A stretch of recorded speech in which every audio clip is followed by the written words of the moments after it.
सर्वप्रथम करुणा के सागर तथागत गौतम बुद्ध, सामाजिक परिवर्तन के अग्रदूत, शिक्षा के जनक, माली कुशवाहा सैनी बिरादरी में जन्मे महात्मा ज्योतिबा फूले, आरक्षण के जनक कुर्मी राजा छत्रपति साहू जी महाराज, भारतीय संविधान के रचयिता, बोधिसत्व, भारत रत्न परम पूज्य बाबा साहब डॉक्टर भीमराव अंबेडकर, दलितों, पिछड़ों, गरीबों और आदिवासियों को राजनीति की मुख्य धारा में लाने वाले बामसेफ, DS4 बहुजन समाज पार्टी के संस्थापक मान्यवर श्री कांसी राम साहब एवं बहुजन समाज में जन्मे उन तमाम संतों, गुरुओं और महापुरुषों के चरणों में श्रद्धा के सुमन अर्पित करते हुए और आज पिछड़ा वर्ग भाईचारा सम्मेलन में उपस्थित हमारे बहुजन समाज पार्टी के केंद्रीय कोऑर्डिनेटर NP अहिरवार जी,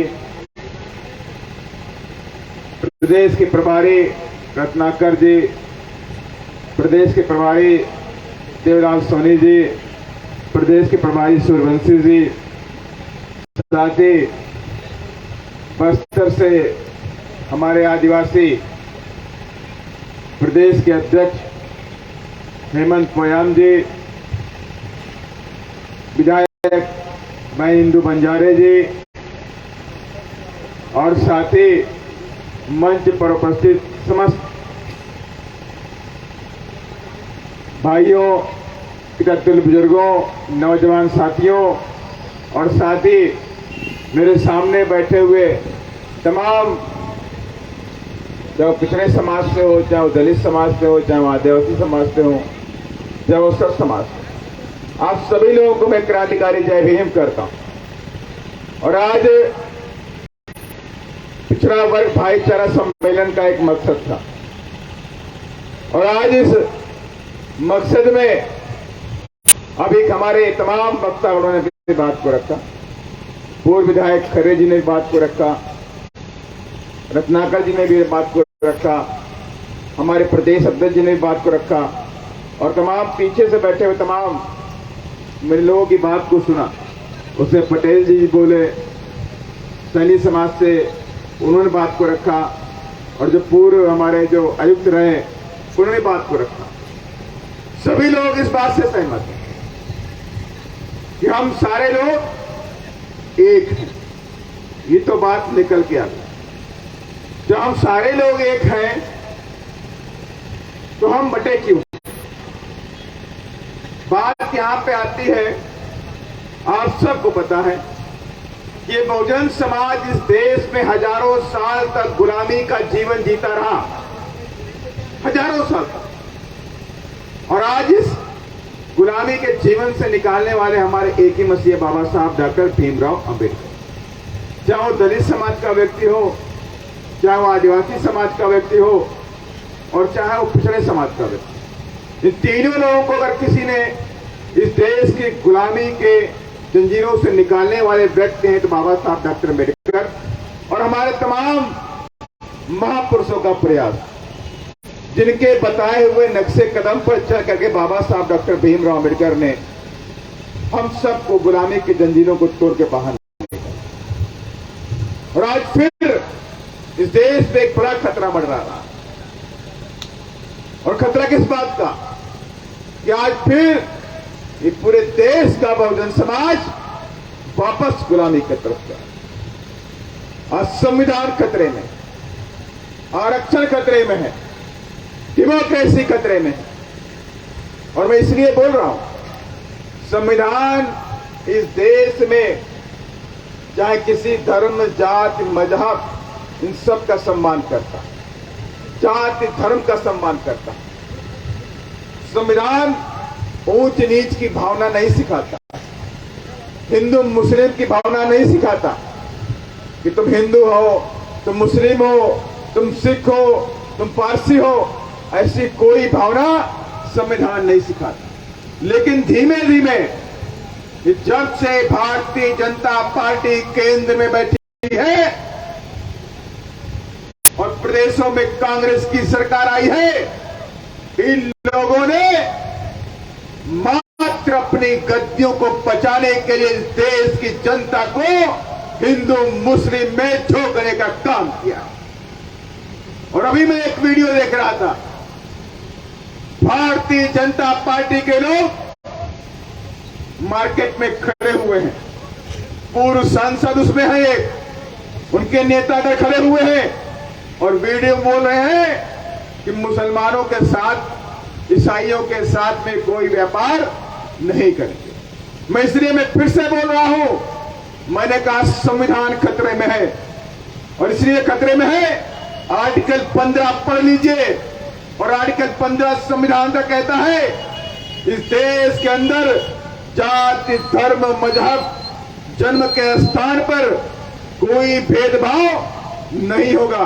यह संविधान कहता है।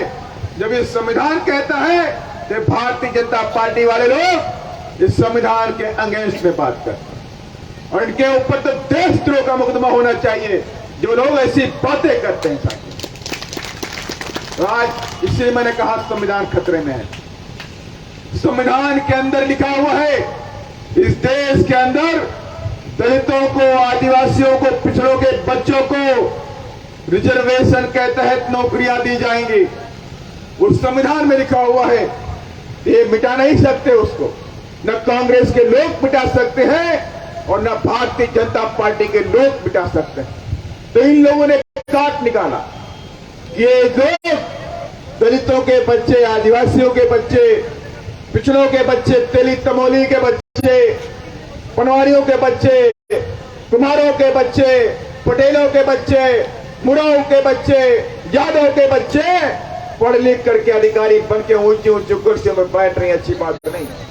और इनको कैसे रोका जाए, इनकी नौकरियां कैसे खत्म की जाए, और इसके लिए कांग्रेस और बीजेपी ने षड्यंत्र रचना शुरू किया कैसे इनकी नौकरियां खत्म की जाए। कांग्रेस सबसे पहले एक डिसइन्वेस्टमेंट लेकर के आई, डिसइन्वेस्टमेंट प्रोसेस, और उस प्रोसेस के तहत जो हमारी जो पब्लिक सेक्टर की बड़ी कंपनियां थी उन कंपनियों को बेचना शुरू किया। उसमें प्राइवेट लोग की एंट्री करनी शुरू करा दी कि प्राइवेट लोग उसमें भागीदार बनना शुरू हो गए। धीमे धीमे कहा कि 51% की भागीदारी सरकार के पास रहेगी और 49% की भागीदारी प्राइवेट हाथों में रहेगी। उसका मतलब क्या था कि जनता विरोध न करे। 51% के माने उसका पूरा कंपनियों का कंट्रोल सरकार के पास रहेगा। धीमे धीमे षड्यंत्र करते गए और 51% की भागीदारी को कर दिया 25% और 75% की भागीदारी हो गई प्राइवेट हाथों में। अब जब प्राइवेट हाथों में भागीदारी हो गई तो आपका जो कंट्रोल था वो खत्म हो गया। अब आपके बच्चे उसमें इंजीनियर नहीं बन पाएंगे, आपके बच्चे उसमें क्लर्क नहीं बन पाएंगे, अधिकारी बन के नौकरी नहीं पाएंगे। अब कौन नौकरी पाएगा? 75% का जो कंट्रोल था, देख रेख कंपनी का पूरा भाग वो प्राइवेट हाथों में आ गया, धन्ना सेठों के हाथों में आ गया। अब धन्ना सेठों के हाथों में आ गया तो सारी नौकरी धन्ना सेठों ने अपने बच्चों की रख ली। आपकी नौकरी खत्म, आपकी नौकरी खत्म। और यही नहीं, अभी केंद्र की सरकार ने जनवरी में एक लिखित आदेश किया कि हमारे पास 10 लाख वैकेंसी केंद्र में बैकलॉग में पड़ी और केंद्र की सरकार उसे भरना नहीं चाहती। क्यों नहीं भरना चाहती? कि 10 लाख नौकरियों में 2,70,000 नौकरियां ओबीसी के बच्चों की है कि नहीं है, और 10 लाख में 75,000 नौकरियां आदिवासियों की भी है, और 10 लाख में 1.5 लाख नौकरियां दलितों की भी है कि नहीं है। अगर आप इसको जोड़ लें तो लगभग 50% के आसपास दलित, आदिवासी और पिछड़ों के बच्चे सरकारी नौकरियों में बड़े बड़े पदों पे दिल्ली में बैठ जाए। और जब बड़े बड़े पदों में बैठ जाएंगे तो आपके हित में काम करेंगे, समाज के हित में काम करेंगे। लेकिन ये बात भारतीय जनता पार्टी के लोगों को, कांग्रेस के लोगों को अच्छी नहीं लगी। धीमे धीमे इन लोगों ने संविधान को कमजोर करना शुरू किया। सोची समझी रणनीति के तहत अब क्या काम करते हैं, जहां पर वैकेंसियां खाली होती हैं वहां पर आउटसोर्सिंग करते हैं। आउटसोर्सिंग माने कि बड़ी बड़ी कंपनियों से लोगों को हायर करते हैं। बच्चे कौन होते हैं? जिस बच्चे को हमारे सरकार 50,000 रुपए देती थी इस काम के लिए, वही काम हमारा बच्चा उस कंपनी के माध्यम से आएगा, प्राइवेट आएगा, डेली वेज पे आएगा और मिलेंगे कितने पैसे? 8,000 रुपए, 9,000। अब आप समझिए आपको ग्राम बनाने की कितनी बड़ी साजिश हो रही है। वही काम आज देखिए, अगर मैं कहता हूं यहां कोई बाबू बैठा होगा, अगर कोई बाबू क्लर्क बैठा हुआ है, उसको भी 40 से 45,000 रुपए मिलते हैं कि नहीं मिलते हैं? तनख्वाह मिलती है। अगर टीचर है तो 50,000 के आसपास मिलती होगी। अगर वही काम बाबूगिरी का मैं बाहर से किसी आदमी से कराऊं और उससे कहूं मैं तुमको 10,000 रुपए दूंगा, बनिया क्या कोई काम करता है तो कितना मिलता है? 5,000 मिलता है कि नहीं मिलता? 5,000 रुपए मिलता है। तो वही सिस्टम अब सरकार लेकर के आ रही है कि आपका बच्चा पढ़ लिख गया तो पढ़ लेने के बाद उसे आउटसोर्सिंग में नौकरी मिलेगी, और नौकरी मिलेगी 10,000 रुपए की, 11,000 रुपए की। और 11,000 में क्या परिवार चल सकता है क्या? 11,000 में क्या बच्चे पढ़ सकते हैं क्या? 11,000 रुपए में घर का खाना भी नहीं चलने वाला। अब आप देख लीजिए सरकार की सोची समझी रणनीति के तहत क्या होता है। इस देश के अंदर गैस निकलती है, इस देश के अंदर गैस निकलती जिसे हम बोलते हैं एलपीजी। मानते हैं कि नहीं मानते? हम पेट्रोल तो बाहर से लगाते हैं लेकिन गैस से ही निकलती, और उस गैस को भी इन लोगों ने 1,000 रुपए का सिलेंडर कर दिया। कर दिया कि नहीं कर दिया? माने कि आपकी जो इनकम हो रही थी 1,000 रुपया महीना, उतने से गया, अब बचे आपके 10,000 रुपए। अब 11,000 में देख लो उनकी साजिश। 11,000 रुपए में टैक्स भी लेते हैं आपसे, 18% टैक्स लेते हैं हर चीज पे। 18% लेके 28% टैक्स लेने का काम करते हैं। आटा आप लेते हैं, दाल लेते हैं, चावल लेते हैं, कपड़ा लेते हैं, मोबाइल लेते हैं, मोबाइल का रिचार्ज कराते हैं, टीवी लेते हैं, फ्रिज लेते हैं, या बिजली का बिल पे करते हैं, पानी का बिल पे करते हैं, हाउस टैक्स पे करते हैं, रोड टैक्स पे करते हैं, मोटरसाइकिल लेते हैं, साइकिल लेते हैं, यहाँ तक कि कोई मर जाए तो कफन भी लेते हैं, तो वहां पर भी आप 18% टैक्स सरकार को देने का काम करते हैं। अब वही पैसा सरकार के पास जमा होता है। अगर ये सरकार चाह जाए, इतना पैसा सरकार के पास आता है कि 5 साल के अंदर इस देश में एक भी गरीब नहीं होगा। इतना पैसा सरकार के पास आता है, लेकिन ये पैसा जाता कहां है? अदानी के पास जाता है। अब देख लीजिए छत्तीसगढ़ है, ये कोयला यहां निकलता है नहीं निकलता है। अगर आप देख लीजिए तो आपकी ट्रेन है, जिस ट्रेन में बैठे होंगे तो बीच रास्ते में इसको रोक देंगे। आप सोचेंगे क्या हो गया, मेरी ट्रेन क्यों रुक गई? और आपकी ट्रेन रुकी है, लेकिन अदानी की ट्रेन कोयला भर के धर धर जा रहे हैं। उनकी ट्रेन डबल भर के जाते हैं, देखा आपने? अब उसमें पन्नी बांध देते हैं, पॉलिथीन बांधते हैं, पन्नी बांध के कोयला लेके जा रहे हैं। ऐसा लगता है कि सब लूट लो, जल्दी जल्दी लूटो, भागो। यहाँ होता है कि नहीं होता? जल्दी लूटो, भागो। यहाँ ऐसा काम चल रहा है। इसी प्रदेश के अंदर तमाम फैक्ट्री है, अलग अलग फैक्ट्रियां तमाम लगी जाता है। हरियाणा में, दिल्ली में, पंजाब में, हरियाणा, दिल्ली, पंजाब, केरल, बॉम्बे, 25 लाख के ऊपर यहाँ का नौजवान नौकरी करने विदेश वहां बाहर जाता है। और सरकार चाह जाए, मैं आज के दावे के साथ में कहता हूं, ये भूपेश जी वहां बैठे हुए हैं, आप संभाल नहीं पा रहे हैं तो छोड़ दीजिए। और जिस दिन बीएसपी की सरकार आएगी, एक बच्चा भी हमारा कहीं बाहर काम करने नहीं जाएगा, यही काम करेगा। इतनी सारी फैक्ट्रियां, और वहां हमारे बच्चों को नौकरियां नहीं मिलती। कौन करने आते हैं? बाहर से लोग आते हैं। अरे भाई, जिंदगी भर कष्ट झेलता हमारा यहाँ के लोग। हाथदेव वाला भी आपने काट दिया, ऐसे कितने सारे आपने काट दिए, जंगल काट दिए। वहां के लोगों से पूछिए कैसी कैसी बीमारियां उनके घरों में आती हैं। आप जाइए कोरबा के अंदर दिन भर धूल उड़ती है, सांस के अंदर जाती है।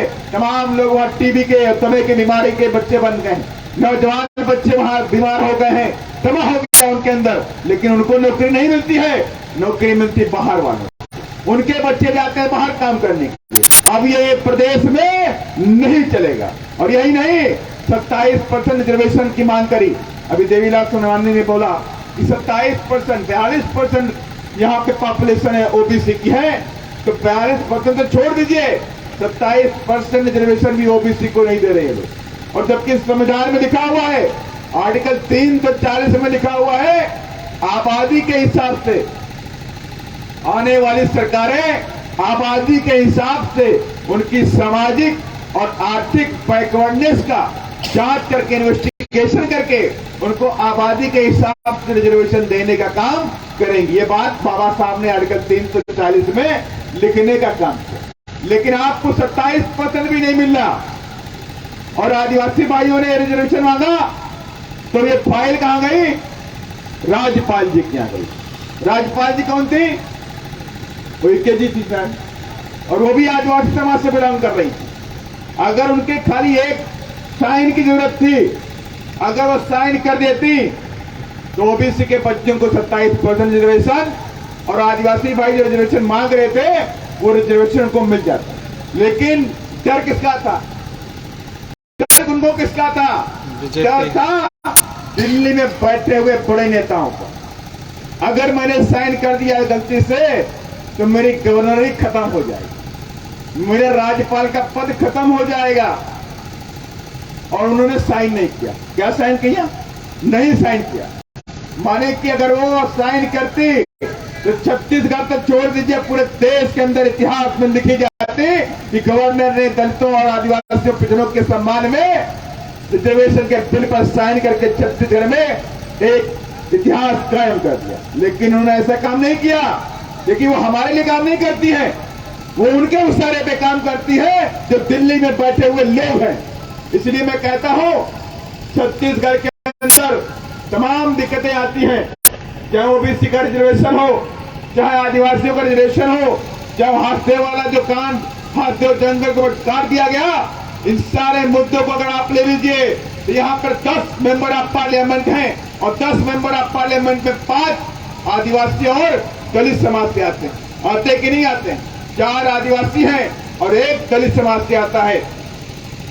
तो आप बताइए मुझे कि कभी आपने उनको बोलते देखा? कभी बोलते देखा है पार्लियामेंट के अंदर कि दलितों का रिजर्वेशन बढ़ाया जाए, आदिवासियों का रिजर्वेशन बढ़ाया जाए, या ओबीसी के बच्चों को 27% रिजर्वेशन दिया जाए? कभी आपने देखा? कभी आपने देखा नहीं होगा, क्योंकि ये लोग, इन लोगों के पास जवान नहीं होती है। इनको डर होता है तो अपने आका का डर होता है कि अगर ये बोल देंगे समाज के पक्ष में तो इनका टिकट कट जाएगा और अगली बार मेंबर ऑफ पार्लियामेंट बन करके आराम से नहीं बैठ पाएंगे। उनको इस बात का डर है। तो इसलिए मैं आप सब लोगों से कहना चाहता हूं, आज संविधान खतरे में है, आज अच्छे खतरे में है। अगर ये सब खत्म हो गया तो आप सब लोग कहां जाएं? आपके बच्चे पढ़ लिख करके क्या करेंगे? किधर नौकरी करेंगे? आपके पास तो बड़ी बड़ी फैक्ट्रियों के मालिक भी नहीं है, आप बड़े बड़े धन्ना सेठ भी नहीं है, तो आपके बच्चे कहां जाएंगे? इसलिए ये वक्त आ गया है, जितनी जल्दी हो सके तो मेरे दलितों, पिछड़ों, आदिवासियों, इस नीले झंडे और हाथ के निशान को अपना लो और उसे हाथ में पकड़ के ताकत दे दो। जितनी जल्दी भी हो सके, आज नहीं तो कल आओगे, तुम्हें आना पड़ेगा साथियों, तुम्हें आना पड़ेगा, क्योंकि यही वे बहुजन समाज पार्टी ही तुम्हारा अपना घर है। ये कांग्रेस और बीजेपी के लोग ये तुम्हारे अपने नहीं हो सकते। उनकी विचारधारा अलग है। देखिए, उनकी विचारधारा इतनी अलग है कि बहुजन समाज पार्टी पिछले 10-20 साल से आज तक जब से बीएसपी बनी है तब से डिमांड करती है कि महात्मा फुले साहब को इस देश में भारत रत्न मिलना चाहिए।